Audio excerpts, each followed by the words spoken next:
Who would win in a duel between a winged Polish Hussar and Mongolian horse archer? This is Merging Worlds, where the mightiest warriors across history clash in duels to the death till we find the greatest warriors who ever lived.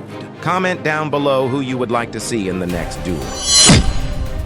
Round 4. The sun hangs low on the horizon, casting long shadows across the open battlefield, as two warriors charge each other while on horseback. On one side, a 16th century winged hussar, a symbol of Polish valor, known for their well-executed maneuvers and coordinated charges to achieve battlefield success. On the other, an imposing 14th century Mongolian horse archer, a master of the steppes, known for their hit-and-run tactics. Their control of the bow enabling them to accurately hit targets while riding at full gallop, thus making them an elusive combatant. The hussars' ornate armor gleams in the dying light, intricate patterns etched into their breastplate, reflecting a rich history of battle-hardened knights. Across the field, the Mongolian horse archer dons weathered but functional garb, befitting a nomadic warrior accustomed to the unforgiving expanse of the steppe. There is a thunderous beat of hooves as the winged hussar spurs his magnificent steed into a charging gallop. His lance, a weapon steeped in tradition, is couched beneath his armored arm, determined to break through the elusive Mongol.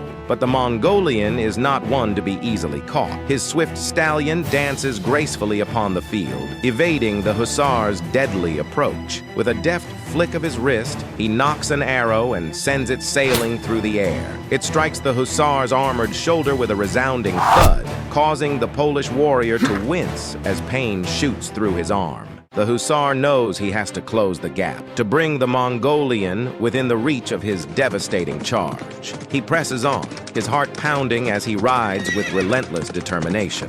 The distance between the two warriors narrows, and the promise of a crushing charge looms in the air. But the Mongolian is not one to falter. With a swift maneuver, he guides his steed to the side, skillfully evading the hussar's oncoming lance. As the Polish warrior passes by, the Mongolian sends another arrow hurtling through the air. This time, it finds its mark, striking the hussar's side with a solid thud. The impact is brutal, causing the winged hussar to lose his balance. With a resounding crash, he is thrown from his horse, landing heavily on the battlefield. Weakened, he struggles to regain his footing, his lance discarded idly by. The Mongolian dismounts swiftly, drawing his saber with a gleam of confidence in his eyes. Dazed and disoriented, the hussar hurriedly breaks off the arrow and draws his own sword.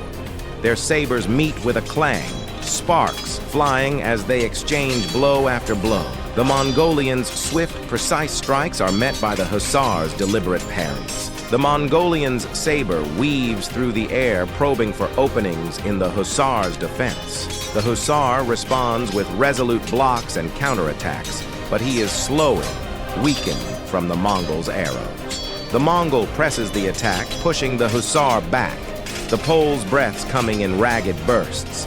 Finally, in a moment of exhaustion, the hussar's parry is just a fraction of a second too slow.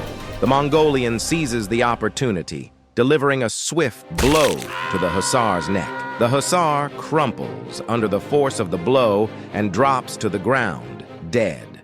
The Mongolian horse archer, master of the steppes, has emerged victorious. He will move on to the next round. Like and subscribe to never miss out on a deadly matchup.